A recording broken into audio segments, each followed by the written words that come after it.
തയ്യാറെടുക്കണം. എന്തിനാണ് നേരത്തെ പറയുന്നത്? തയ്യാറെടുക്കണം, കൃത്യമായ ടൈം ടേബിൾ ഉണ്ടാക്കണം, അല്ലേ? നിയത്ത് വേണം. നിയത്ത് അത് തലേ ദിവസം പള്ളിയിൽ ഇമാമ്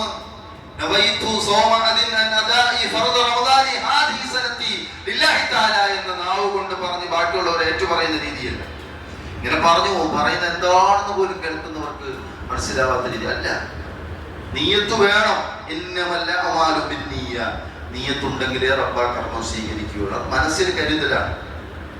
അത് മനസ്സിൽ കരുതലാണ്. നോമ്പ് ആരംഭിക്കുന്ന ഫജ്ർ ബാങ്കിന് മുമ്പ് എപ്പോൾ വേണമെങ്കിലും ഞാൻ നാളെ നോമ്പ് അനുഷ്ഠിക്കുന്നു എന്ന് മനസ്സിൽ കരുതുമ്പോൾ തീർന്നു.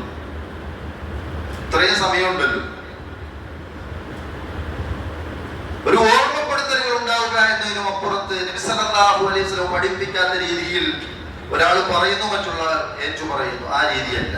നിയ്യത്ത് എന്ന് പറയുമ്പോൾ നിയ്യത്തിന്റെ സ്ഥാനം മഹല്ലുൻ നിയ്യ. നിയ്യത്തിന്റെ സ്ഥാനം ഖൽബ്, ഹൃദയമാണ്. ഏതു കർമ്മത്തിന്റെ നിയ്യത്തായാലും അങ്ങനെ തന്നെയാണ്. നിയ്യത്ത് വെച്ചിരിക്കണം. ആ രാത്രിയിൽ തന്നെ ഫജ്ർ ഫർദ് നോമ്പായത് കൊണ്ട് തന്നെ ഫജ്റിന്റെ ബാങ്കിന് മുമ്പ് നിയ്യത്ത് വെച്ചിരിക്കണം. സുന്നത്ത് നോമ്പാണെങ്കിലോ എഴുന്നേറ്റപ്പോഴാണ് നോമ്പ് പിടിക്കണം തോന്നിയാൽ മതി. പക്ഷേ ഫർദാകുമ്പോൾ എന്ത് ചെയ്യണം? അതിനു മുമ്പേ തന്നെ നിയ്യത്ത് എന്ന് പറയുമ്പോൾ മനസ്സിൽ നോമ്പുകാരനാണ് എന്ന് കരുതിയിരിക്കണം. അതുകൊണ്ട് പ്രിയമുള്ള സഹോദരന്മാരെ, നമ്മൾ സുന്നത്തുകൾ എന്താണെന്ന് പഠിച്ചു മനസ്സിലാക്കി ആ സുന്നത്തുകൾ അനുധാവനം ചെയ്ത് മുന്നോട്ട് പോകാനായിട്ട് കഴിയണം. നോമ്പ് ദുർബലപ്പെടുന്ന കാര്യങ്ങൾ രണ്ട് വിധമുണ്ട് എന്ന് പണ്ഡിതന്മാർ പഠിപ്പിച്ചിട്ടുണ്ട്.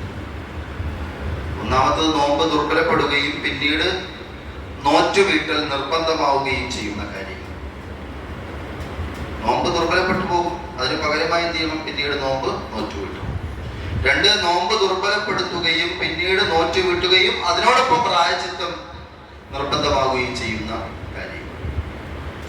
ഈ രണ്ടു വിഭാഗത്തിലും വരുന്ന ഏതാനും ചില നോമ്പ് ദുർബലമാകുന്ന 7 കാര്യങ്ങൾ പെട്ടെന്ന് പറഞ്ഞു പോവുകയാണ്. ഒന്ന്, അൽ ജിമാ. നോമ്പുകാരൻ പകൽ സമയത്ത് ലൈംഗിക ബന്ധത്തിൽ ഏർപ്പെട്ടാൽ നോമ്പ് മുറിയും. ഏറ്റവും ഗൗരവകരമായ കാര്യമാണ്, ശ്രദ്ധിക്കേണ്ടതാണ്. നോമ്പ് ഖളാ വീട്ടണം. മാത്രമല്ല കഫാറത്ത്, പ്രായശ്ചിത്തം കൂടി നൽകേണ്ടി വരും. 60 ദിവസം തുടർച്ചയായിട്ട് നോമ്പ് നോക്കണം. 60 ദിവസം തുടർച്ചയായിട്ട് നോമ്പ് നോക്കണം. കൂടുതൽ വിശദീകരിക്കാനുള്ള സമയമില്ല. കൂടുതലായ ആ വിഷയം പഠിക്കുക എന്നുള്ളതാണ് എനിക്ക് ഓർമ്മപ്പെടുത്താനുള്ളത്. രണ്ട്, അൽ-ഇസ്തിംന ആണ്. സ്വയം ഭോഗത്തിലൂടെ ശുക്ലവിസർജനം നടത്തുന്നത് നോമ്പ് മുറിയുന്ന കാര്യമാണ്. ഇത് ഇബാദത്തിന്റെ പരിശുദ്ധിയെ കളങ്കപ്പെടുത്തുന്ന ഒന്നാണ്.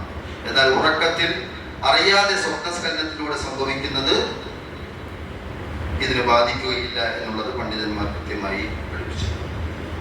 മൂന്നാമത് അൽ-അക്ലു വശുർബ്, തിന്നുകയും കുടിക്കുകയും ചെയ്യുക എന്നുള്ളതാണ്. അത് നമുക്ക് എല്ലാവർക്കും അറിയാവുന്നതാണ്. ഒരു കാരണവശാലും അന്നപാനീയങ്ങൾ അകത്തേക്ക് പോകാൻ പാടില്ല. അറിയാതെ സംഭവിച്ചാൽ കുഴപ്പമില്ല എന്നുള്ളത് പണ്ഡിതന്മാർ കൃത്യമായി പഠിപ്പിച്ചിട്ടുണ്ട്. നാലാമത്തത് മകാന ബിമാനൽ അക്ലി വശുർബ്, ഭക്ഷണപാനീയങ്ങളുടെ പദവിയിലുള്ള കാര്യങ്ങൾ, എന്നാൽ ഭക്ഷണമല്ല. ഭക്ഷണത്തിലൂടെ എന്തൊക്കെയാണ് ഒരു മനുഷ്യന് ലഭിക്കുന്നത്? പോഷണം, ഊർജം, ക്ഷീണം, മാറ്റം ഒക്കെ ഉണ്ടാവും.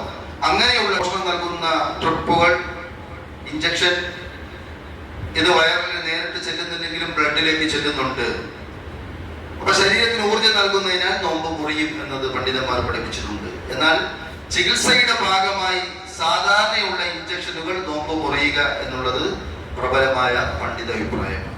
ക്ഷീണം മാറ്റാൻ വേണ്ടി ട്രിപ്പിടാൻ പാടില്ല, നോമ്പ് മുറിയും.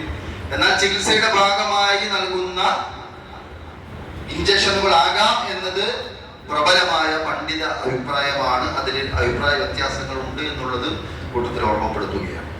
അഞ്ചാമത്തെ കാര്യം ഇഖ്റാജുദ്ദം ബിൽ ഹിജാമതി വനഹ്വഹ, കൊമ്പ് വയ്ക്കൽ, അതായത് കപ്പിംഗ് വഴി രക്തം പുറത്തു കളയൽ. ഇത് പണ്ഡിതന്മാർക്കിടയിൽ അഭിപ്രായ വ്യത്യാസമുള്ള കാര്യമാണ്. സൂക്ഷ്മതയുടെ ഭാഗമായി നോമ്പ് സമയത്ത് ഹിജാമ ചെയ്യുന്നത് ഒഴിവാക്കുന്നതാണ് നല്ലത്.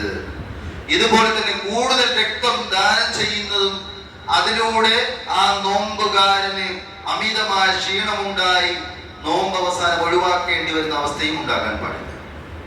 മനസ്സിലായി എന്ന് വിചാരിക്കുന്നു. ഒന്ന് ഹിജാമ ചെയ്യൽ മാറ്റിവെക്കുന്നതാണ് നല്ലത്. 2 രക്തം ദാനം ചെയ്യുമ്പോൾ കൂടുതലായി കൊടുക്കുമ്പോൾ ക്ഷീണം കൂടുകയും അവസാനം നോമ്പിനെ ബാധിക്കുകയും ചെയ്താൽ അത്തരം പ്രവർത്തനത്തിലും ഏർപ്പെടാൻ പാടില്ല എന്നുള്ളതാണ്. 6-മത്തത് അൽ ഖൈഉ അംദൻ, അറിഞ്ഞുകൊണ്ട് അഥവാ ബോധപൂർവം ഛർദ്ദിക്കൽ. ഒരാൾ വിരലിട്ടോ മനഃപൂർവ്വമോ ഛർദ്ദിച്ചാൽ നോമ്പ് മുറിയും. ഓട്ടോമാറ്റിക്കായിട്ട് ശരീരത്തിൽ നിന്ന് പുറത്തു വരുന്നതല്ല, നമ്മൾ മനഃപൂർവ്വം വായിൽ കൈയിട്ട് ഛർദ്ദിപ്പിച്ചത്. കുറെ ക്ഷീണം, വയറിനൊക്കെ വല്ലാത്തൊരവസ്ഥ, തലയിലൊക്കെ ഇങ്ങനെ വേദന, അതൊക്കെ ഒന്ന് മാറി കിട്ടട്ടെ എന്ന് വിചാരിച്ചിട്ട് നമ്മൾ സാധാരണ ചെയ്യുന്നത് പോലെ കൃത്രിമമായി ഛർദ്ദിച്ചാൽ എന്ത് ചെയ്യും?